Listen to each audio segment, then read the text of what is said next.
Zdravíme fanoušky a faninky podcastu přímo z kabiny. Máme tady druhý díl s Filipem Mentelem, protože první díl stál za to, tak je potřeba v tom pokračovat. V dobrých věcích se musí pokračovat, hoši, ale než vás takhle jako představím, nebo respektive uvítám, takže nazdar hoši, tak vám pak musím něco říct.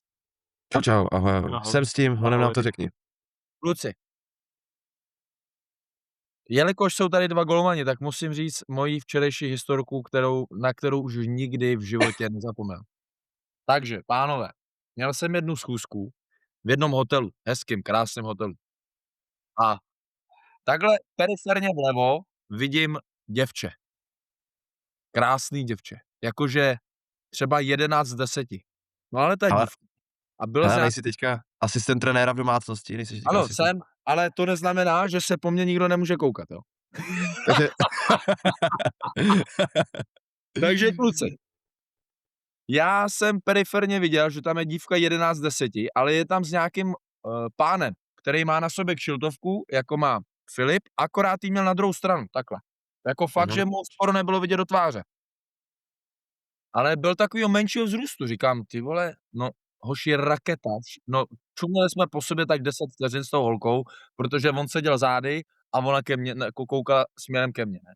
Protože jsem se oblíknul hezky, no tak nějak to stálo za to, asi měla nějaký záchvat, tak se koukla, hoši. Takže ten pán se zvednul a šel takhle okolo mě. A já říkám, ty krávo, víte, kdo to byl? Dám vám na výběr, hoši, jo, počkejte. Normálně dám vám na výběr, dám vám takhle nějakou, řekl bych to jako nápovědu, jo, dám vám nápovědu. Za španělský národní tým odchytal víc jak 160 ligových utkání. Casillas. Iker Casillas už. Ne. No, já včera potkal můj vzor Ikera Casillase v Praze na hotelu a čuměla na mě jeho bábovka. Ty vole. To není možný. Už já jsem normálně nevěřil vlastním očím. Já říkám, ty pičo, to je Casillas. A on šel takhle, tam něco to a šel zpátky a normálně přísahám bohu Iker Casillas.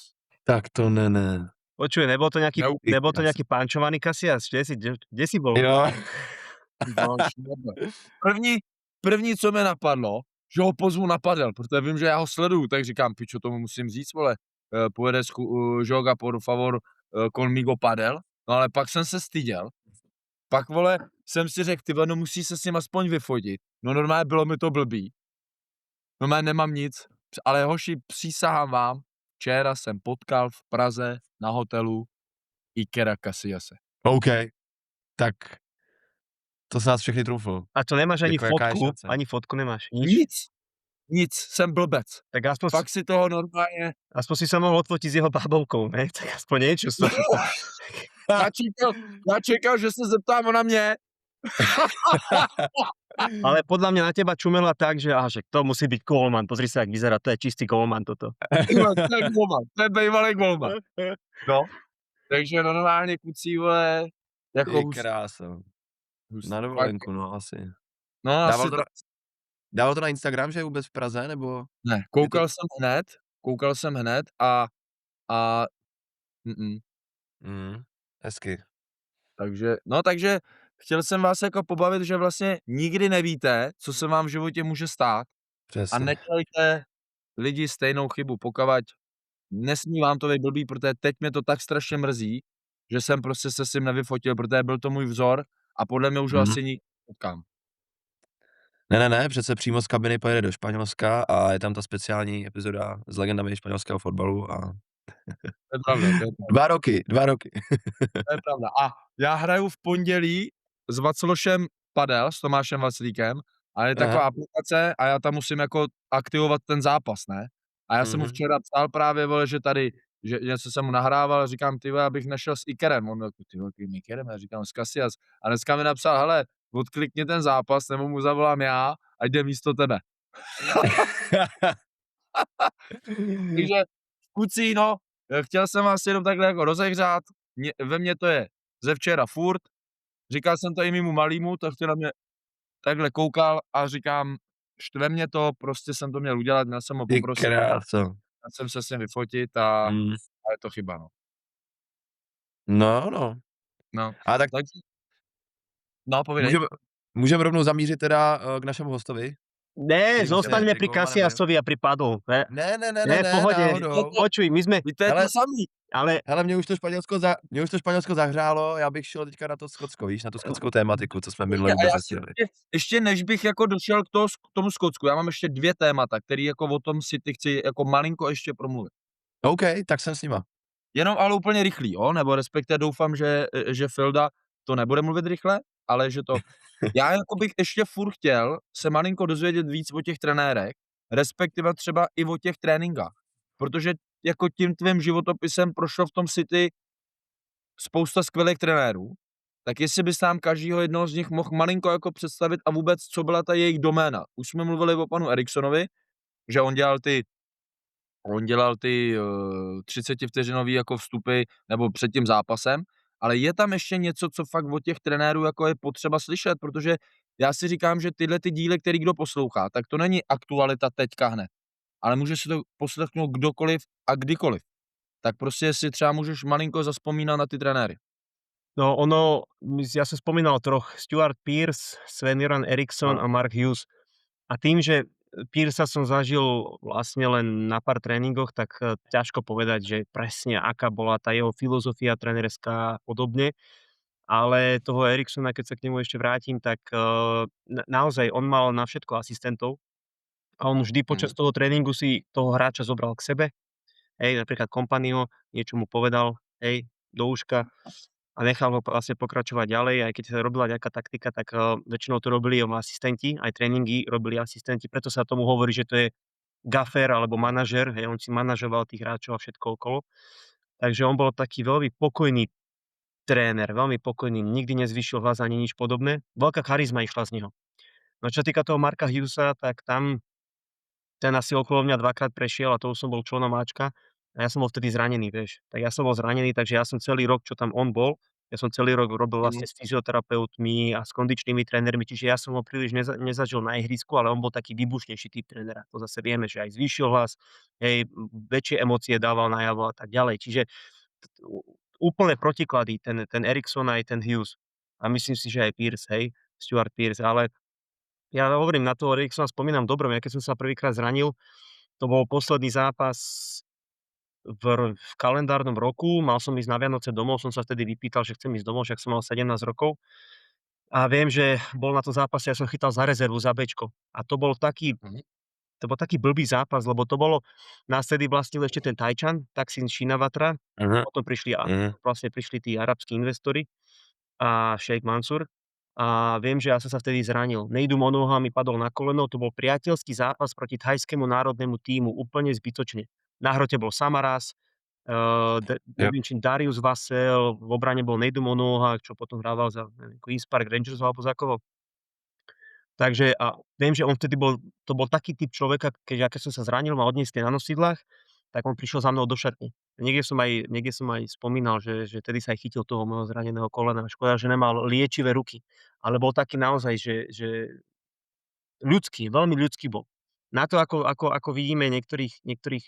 Ale ja si myslím, že aj v dnešnej dobe tí manažeri a tí tréneri hlavní musia byť najmä ľudskí, či tvrdí, alebo taký jemný, ale musia byť ľudskí, lebo ty robíš stále, to podľa mňa ľudia a fanúšikovia niekedy pri všetkej úcte zabúdajú, možno áno, tí hráči sú platení extrémne, možno že preplácaní, ale ten tlak, ktorý na seba vytvárajú tí hráči, respektíve ktorý na nich vytvárajú tí fanúšikovia, tak treba si uvedomiť, že naozaj ten tréner robí a ty robíš s ľuďmi, z mäsa a kosti. Dve ruky, dve nohy, hlava. Ty musíš, dokonca včera som pozeral nejaký krátky shot s Kloppom, že ako on to riešil, že proste on hovorí, že my sme tam mali chlapcov, ešte keď bol v Liverpoole, robil s ním rozhovor Peter Crouch a hovorí, že tam bol najdôležitejšie, ako sa rozprávať s tými hráčmi, keď nehrajú. Na druhý deň, keď prišli do tréningového centra, mali ísť na tréning, hej.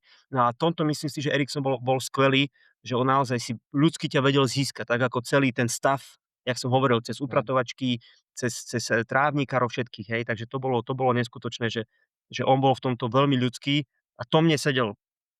Tým, že ja som bol taký, Mm. hej, že vždycky to bolo aj na Slovensku, bolo tak, že tvrdo, mne to veľmi sedelo. No a viem, že Mark Hughes bol zase taký pre mňa, nie kvôli tomu, že by sa so mnou nerozprával. Povedzme si na rovinu, doniesol tam Sheia Gibena, hej, doniesol tam ďalšieho bránkara, ešte neviem odkiaľ, my sme tam boli asi 5 potom. Vieš, prečo by za mnou chodil a pýtal sa, ale možno iný typ trénera by došiel aspoň raz za mesiac, no čo, ako si na tom, ako rehabilitácia, ako koleno, čo, kde Jo. je plán a tak ďalej, hej. A on bol taký trošku, nechcem povedať, že arogantný, ale to bol taký jeho štýl, že proste on tiež bol ľudský, tiež je to človek, ale je trošku iným spôsobom, takým tvrdším, hej, proste, že OK, ty tu teraz nie si zranený, tak ako prečo budem s tebou strácať čas, tak mi to prišlo, hej. Ale ten Eriksson bol ako klasa v tomto. Aspoň ja, čo som ho tak zažil. Dokonca mi Georgios Samaras hovoril, že práve Eriksson mu poradil, nech vtedy, ja už som tam nebol, nech prestúpi do Celticu, lebo ja som sa so Samarasom potom stretol, keď Grécko hralo na Slovensku, tak vtedy sme sa rozprávali chvíľu, som ho bol pozrieť na hoteli a hovoril napríklad, že Eriksson mu poradil, choď tam, to sú blázni do futbalu v tom Škótsku, hej, ten Celtic je veľký klub, fanúšikovia si ťa obľúbia a nakoniec mu tiež pomohol, nie len, že ho dotiahol do City, ale mu potom pomohol aj poradil mu. Čiže takýto bol Eriksson. Tí ostatní tréneri, tí dva, jak som povedal, Pierce a Hughes, až taký vzťah som s nimi nemal. No s Pierceom skoro žiadny a s Hughesom to bolo také, že paradoxne, čo mi povedal jeden z jeho asistentov, že vieš, že my sme ťa nevideli chytať vôbec a nemáme nič, žiadne informácie, že teda keď sa uzdravíš, musí sa ukázať a tak ďalej. Hovorím, že fajn. Ale môj prvý zápas 17 za rezervu, za Bčko City bolo práve proti Blackburnu, kde som získal MOM, hej, tam Starič dal gól, to som už spomínal. A tak si tedy Jo. také to bolo trošku také, že OK, tak neviete o mne nič, ale však som chytal aj proti. A vtedy, on bol vtedy paradoxne Blackburn, ak sa nemýlim, hej. Takže to bolo také, no, necítil si takú tú podporu, no. Mňa to nezložilo ani nič, ale nebolo to také ako s Eriksonom. Predsa len tam som bol zdravý, trénoval, prešiel som si tréninkami, nejakým zápasom a tak ďalej, takže tak. Okay. Mm. No, takový ty tréninky, ten rozdíl třeba, co pro tebe bylo mezi těma trenérama ten největší rozdíl, jo? Třeba někdo hraje víc pozičku, někdo hraje malý hry, někdo hraje třeba velký hry, tak je tam něco, co třeba ty si jako doteďka pamatuješ, že jste dělali fakt furt, anebo protože ten fotbal v té době byl jiný. Už teďka, jo, teďka prostě to je strukturovaný, teď je to hodně taktiky, teď je to prostě furt všechno jako ohledně nějakých videí a tak dále, tak jak to vlastně bylo za dob tady těch trenérů? No ono to bolo tak, že tam potom veľmi podobné to bolo, čo sa týka aj tréningov v Škótsku.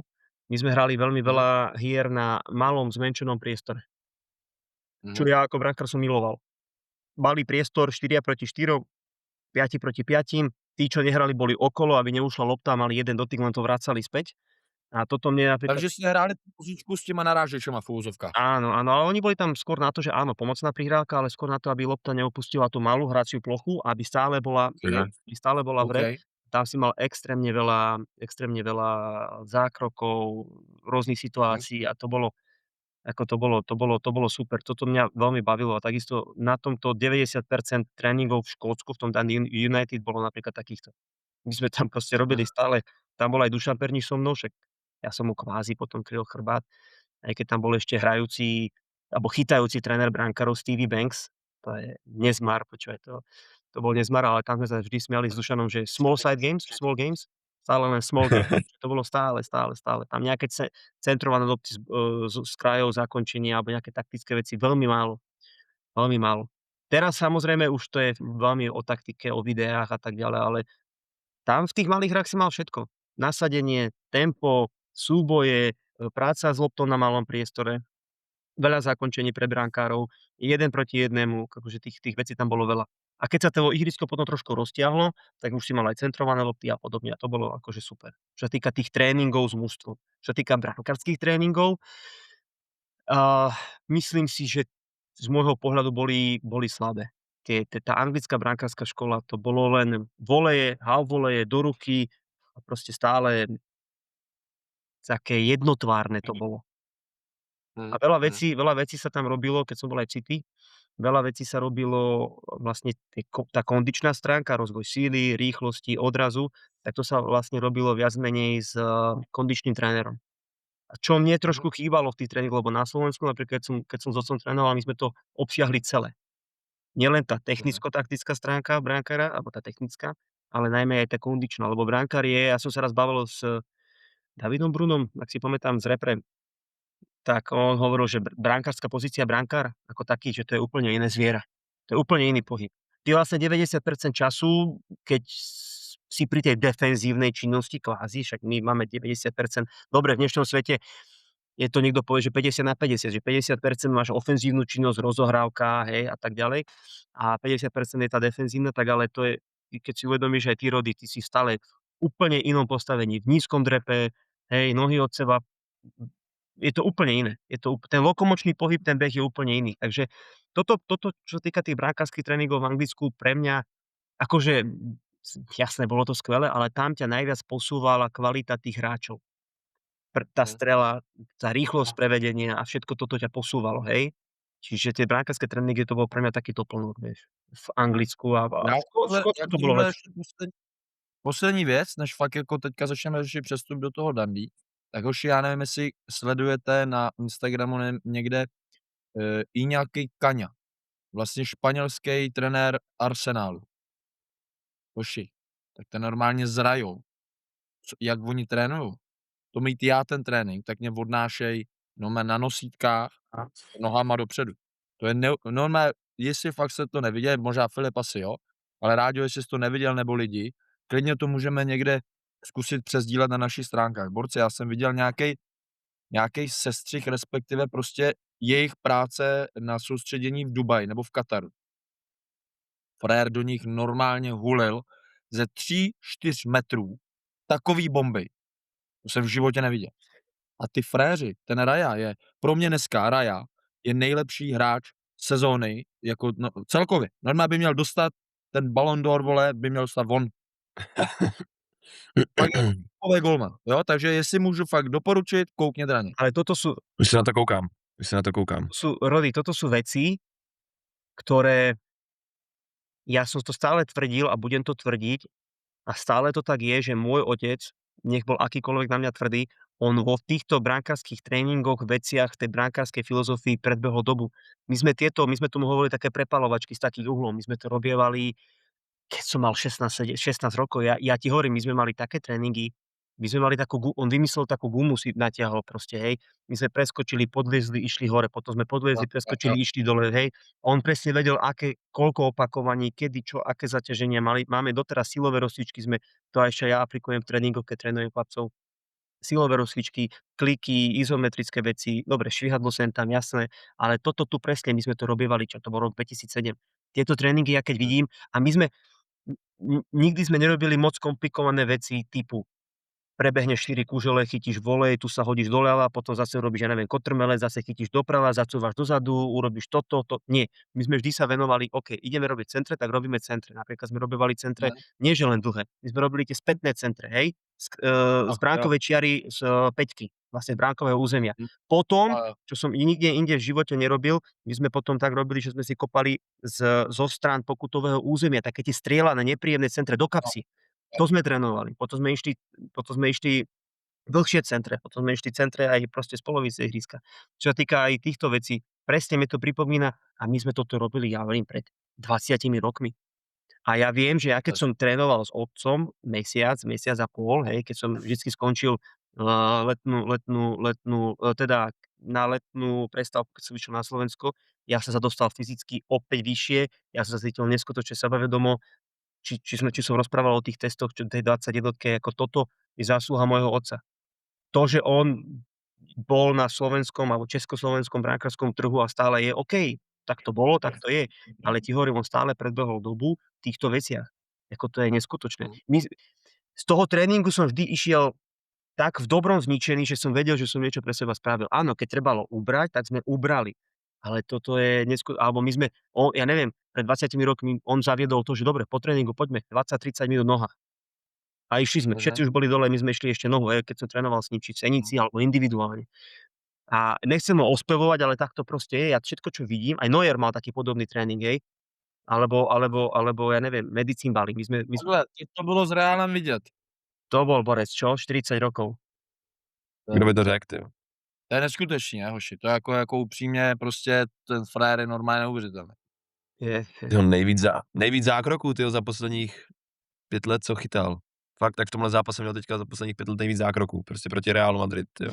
Ještě jaký, že jo? Ale To není jako, to nebyl takový ty, no jasné, prostě on ale to každou tu situaci vyřešit fantasticky. Ale to je to, čo ja stále tvrdím, my brankári sme svojskí, sme svoja komunita a ja to tvrdím a bez hanby hovorím, podľa mňa to je v každom športe, ale vo futbale samozrejme, keď sa bavíme o futbale, tak jasné. Môj názor je, a nechcem nikoho uraziť, za každým úspechom treba hľadať samozrejme trénera, tím, dobrých hráčov. Keď chceš vyhrať, musíš dať gól. To je bez debaty, hej. A hovorí sa, že vždy daj o jeden gól viac ako súper, ale pre mňa osobne je možno až 50% úspechu každého mužstva, každej repre bránka. Dobre, niekto povie 30, niekto povie 20, ja si myslím, že to je polovica. Proste či to boli majstrovstvá sveta, hej, keď Argentína vyhrala, vždy ten brankár ťa musí podržať. Keď chceš Jo. urobiť výsledok, musíš mať dobrého brankára, za tým si stojím. Mm. Nehovorím, že bránka je najdôležitejšia súčasť. Nie, to je tímová hra, tam musia byť dobrí hráči. Jasné, brankár neurobí všetko, brankár nemôže dať gól, hej, len tak kedykoľvek.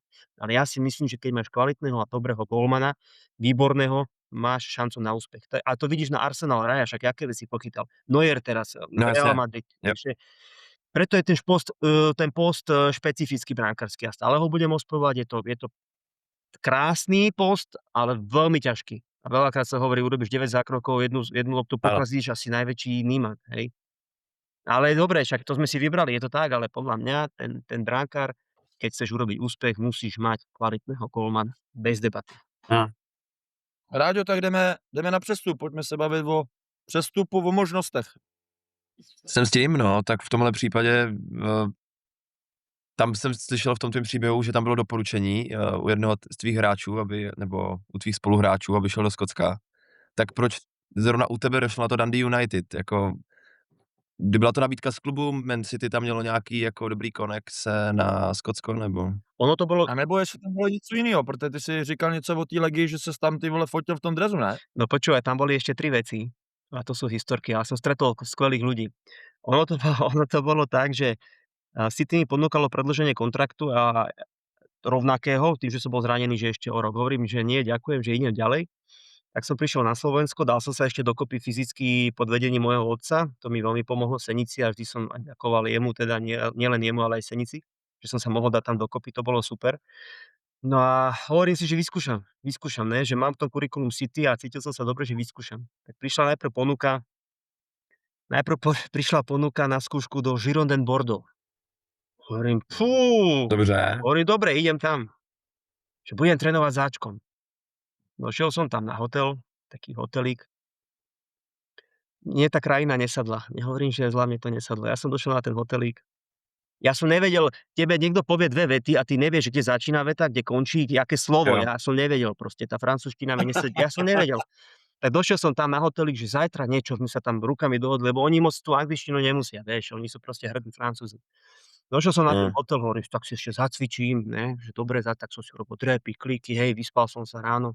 Idem, prvý tréning, 45 minút sme v tom tréningovom centre len behali. Medzi stromy, aj ja som bol vyholený.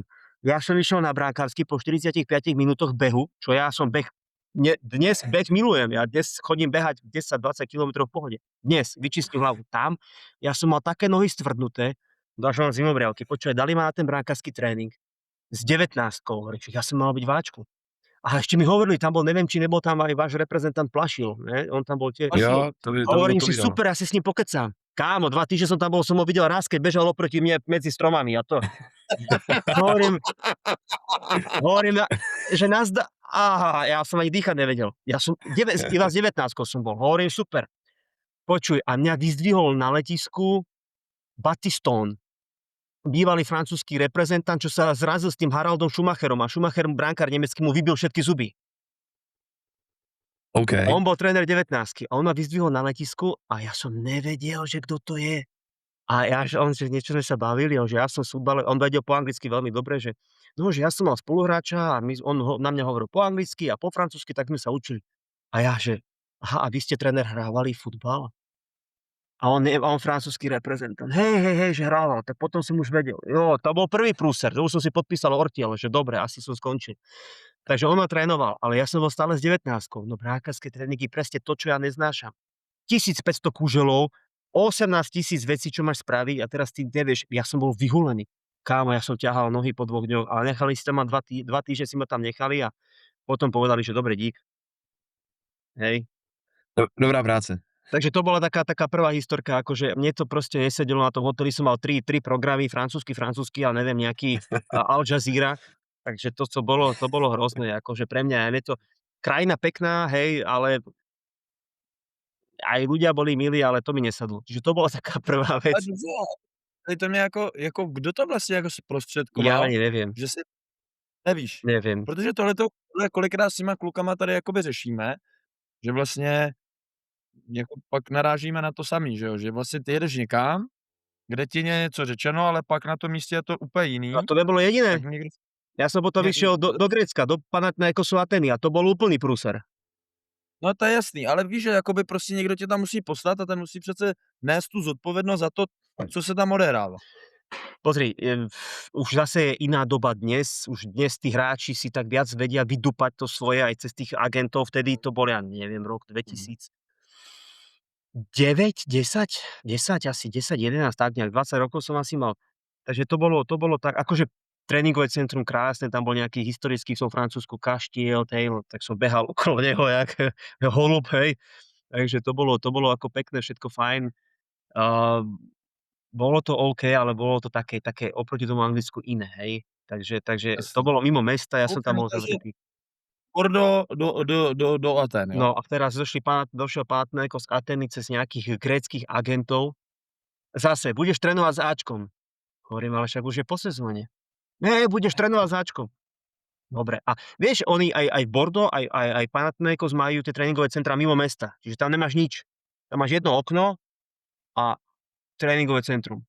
Tak som došiel do Panathinaikosu, tam ma čakali s cedulkou, vieš. To zobrali ma tam do tej Plánea, či Pája, či ja neviem, ako sa to volalo, to je jedno.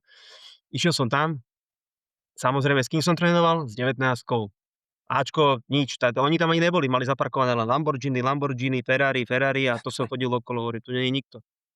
Hovorím, dobre, tam som bol tiež asi týždeň, alebo tak nejak 9 dní, ale to bolo hrozné. Tam som z toho tréningového centra ani nemohol ísť von, oni ma nechceli pustiť, že ty musíš byť tu. Hovorím, ale prečo, že ja sa chcem aspoň prejsť? Normálne na nejaké kartičky som sa tam musel pípať alebo čo. A tam som spal Ty krá. na nejakej ubytovni priamo v tom tréningovom centre. 4, také 2 dvojposchodové postele. To vrzgalo viac jak táto stolíčka, prečo ja som tam spal asi 3 noci sám. A po 3 dňoch, alebo po 3 dňoch došli nejakí traja, ja neviem odkiaľ, z Blízkeho východu. A ja som potom, vieš, jak spával? Jak Chuck Norris. Nie s nožíkom pod vankúšom, ale s vankúšom pod nožíkom. Tak som spál, počúvaj, jak som pozeral, vieš, každý večer. A mal som vtedy ten nie iPad, čo to bolo? Ten, čo si hudbu si na tom, dneska je iPad, je ten veľký, nie iPhone, ale Jo, to na hudbu. A tam som si vedel púšťať filmy. Ja som mal jeden film som si tam 2 týždne púšťal, Kaderník Zohan s tým Adamom Sandlerom. Počúvaj, ja som vedel všetko, kamaráde, tam som trénoval. ty Potom, si ju mohli stříhat podle toho filmu. no, Mohl kluk jeho stříhat. vieš, čo to bolo? Takže tam, a počúvaj, a odtiaľ ja som hovorím, že čo teraz? Ja som tam bol stále s 19, no to bolo hrozné. Hovorím, ja už som vedel po prvom dni, že toto je zlé. A oni mi furt volali, tí grécki manažeri, it's gonna be okay, you are professional, Filip, don't worry, first team is looking for you, don't worry. Hovorím, fantázia. Tak potom som zavolal Joškovi Kožlejovi, Joško Kožlej, nie, však bývalý slovenský reprezentant, on mal pre mňa ponuku, že do Larisy. Tak som odtiaľ tak akože, som odišiel, akože po nejakých 7 dňoch som odišiel, hovorím, čo tu budem robiť.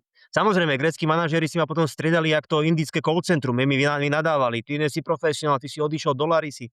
Tak som išiel do Larisy a tam som stretol Rudyho Skácela a Honza Blažek tam bol. No kamaráde, Hezky. ja asi po týždni tam, čo som bol na tých posteliach, proste depresia, tak mi hovorí Jožko, že počúvaj, v Larise hráva Rudy Skácel, že vie o tebe, tak som mu napísal SMS-ku, že ahoj, jasné, príď tam a tam.